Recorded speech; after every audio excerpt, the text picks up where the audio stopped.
बिस्मिल्लाहिर्रहमानिर्रहीम। आज हमारी फिजिक्स की दूसरी क्लास है। पहली क्लास में हमने फिजिक्स और इसके ब्रांचेस के बारे में पढ़ा था और आज हम पढ़ेंगे फिजिक्स की इंपॉर्टेंस यानी फिजिक्स की खसूसियात। हम अपनी ज़िंदगी में फिजिक्स के बहुत जगह इस्तेमाल करते हैं, लेकिन हम ये कभी सोचते नहीं कि ये फिजिक्स के जरिए ही बना है। इसकी आम मिसाल ये है कि हम अपनी ज़िंदगी में मीलों दूर तक सफ़र करने के लिए गाड़ियाँ, बसेस और इसके अलावा जहाज़ हो गए, बहुत सी चीज़ों का सहारा लेते हैं और ये सब चीज़ इंजन के जरिए ही चलती है। और इंजन फिजिक्स की एक ब्रांच है जिसे हम थर्मोडायनामिक्स कहते हैं। थर्मोडायनामिक्स के बेसिस और प्रिंसिपल पर ही इंजन बनाए जाते हैं। अगर फिजिक्स की पहली इंपॉर्टेंस के बारे में हमें लिखना पड़े, हम ये लिख सकते हैं कि we use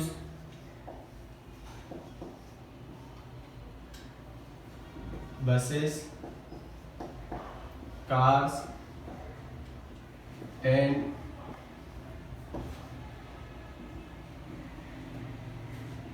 many vehicles for long distance.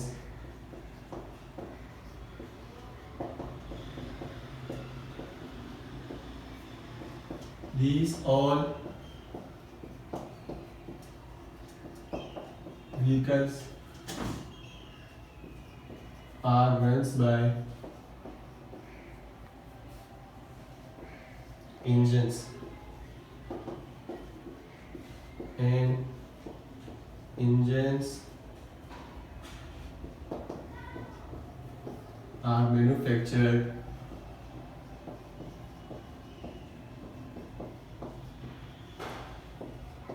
on the principles of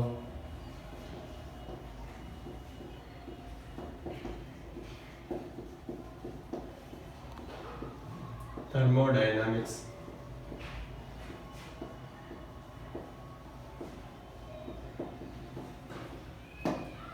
physics की पहली खसूसियत है जिसमें हम अपनी ज़िंदगी में बहुत सी गाड़ियों को यूज़ करते हैं और इनमें इंजन्स लगा होता है।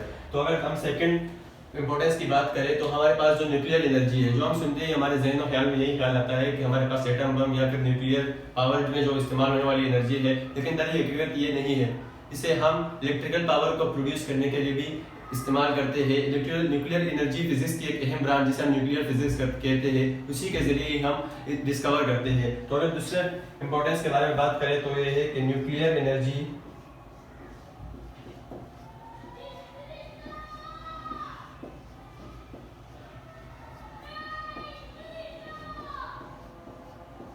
is produced by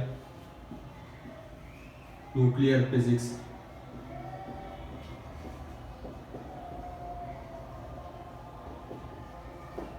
ये हमारे पास फिजिक्स की दूसरी खसूसियत है। इसके बाद हम तीसरी खसूसियत पर जाएंगे। तीसरी खसूसियत ये है कि हमारे पास हमारे घर में जो हमारे पास इलेक्ट्रिक फैन है, बल्ब है, रेफ्रिजरेटर है, जूसर है, ये सब चीज़ें को हम इस्तेमाल करने के लिए इलेक्ट्रिसिटी का सहारा लेते हैं और इलेक्ट्रिसिटी भी हमें फिजिक्स ही मुहैया करती है। तो अगर हमारे पास तीसरा पॉइंट लिखने को मिले तो हमारे पास तीसरा पॉइंट बनता है कि वी यूज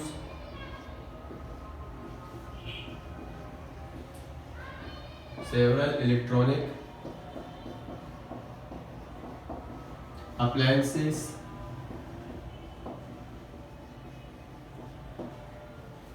for instance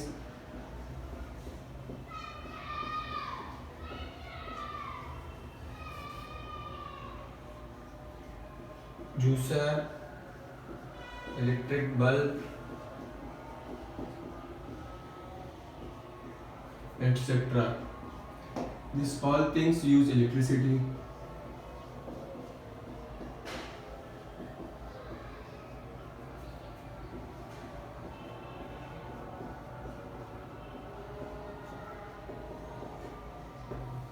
तो हमारे पास फिजिक्स के 3 पॉइंट आ चुके हैं। फिर हमारे पास जो नंबर 3 पॉइंट है वो ये है कि हम बहुत सी अप्लायंसेस है हमारे घर में इस्तेमाल होती है, उसमें हम बिजली को सहारा लेते हैं और बिजली फिजिक्स की एक ब्रांच है जो इलेक्ट्रिसिटी है, उसी के जरिए हम हासिल करते हैं। फिजिक्स की नंबर 4 अहम खसूसियत ये है कि हमारे पास जो लेज़र टेक्नोलॉजी वो भी फिजिक्स के जरिए हमने डिस्कवर की है, एटॉमिक फिजिक्स की मदद से।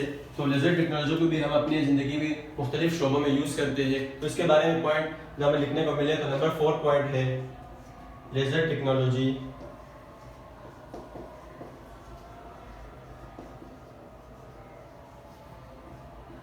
is widely used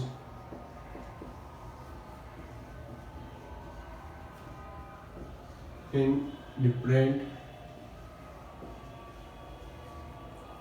system.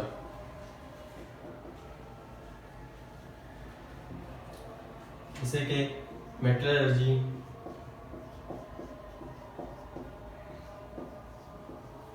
Astronomy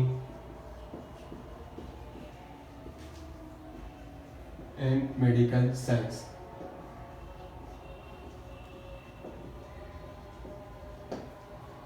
laser को हम बहुत सी चीज़ों में इस्तेमाल करते हैं। इसका ज़्यादा इस्तेमाल मेडिकल में ही होता है, क्योंकि हमारे पास जो किडनी स्टोन होता है उसको ब्रेक करने के लिए लेज़र का सहारा लेते हैं। इसे बहुत से और भी ऑपरेशन थिएटर में भी इस्तेमाल करते हैं। तो हमारे पास नंबर 4 पॉइंट है लेज़र टेक्नोलॉजी का। तो हमारे पास 4 पॉइंट आ चुके हैं। नंबर 5 पॉइंट वो ये है कि हमारे पास जो हम दूर दूर तक चीज़ों को देख सकते हैं अपने आंखों की मदद से, और इसका रिफ्लेक्ट बैक होना भी और इस सब चीज़ों का बारे में स्टडी करना भी हमें फिजिक्स ही मुहैया करता है। इसके बारे में हम चैप्टर नंबर 13 और 14 में भी पढ़ेंगे।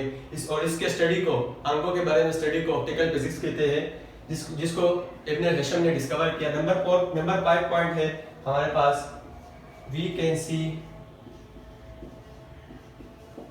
Distinct object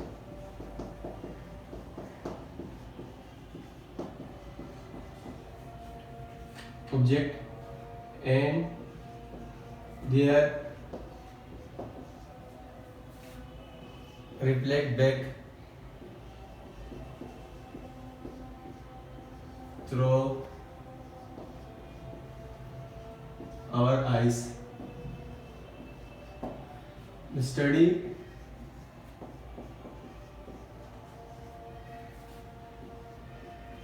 about eye is called optical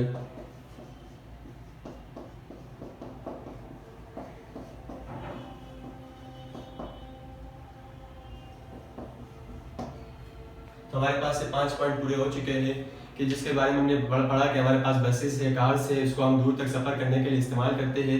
तो इन सब चीज़ों में हमारे पास इंजन है जो हमें प्रोवाइड करता है ये सहूलियत। तो वो भी फिजिक्स की एक ब्रांच थर्मोडायनामिक के जरिए ही हमें प्रोवाइड होती है। इसके अलावा लेज़र टेक्नोलॉजी है, और हमारे पास इलेक्ट्रिसिटी है, न्यूक्लियर फिजिक्स है जो हमें बस न्यूक्लियर एनर्जी प्रोवाइड करता है। और नंबर 5 पॉइंट जो है, हम दूर दूर तक चीज़ों को अपने आंखों के जरिए देख सकते हैं और इसका रिफ्लेक्ट बैक भी होता है।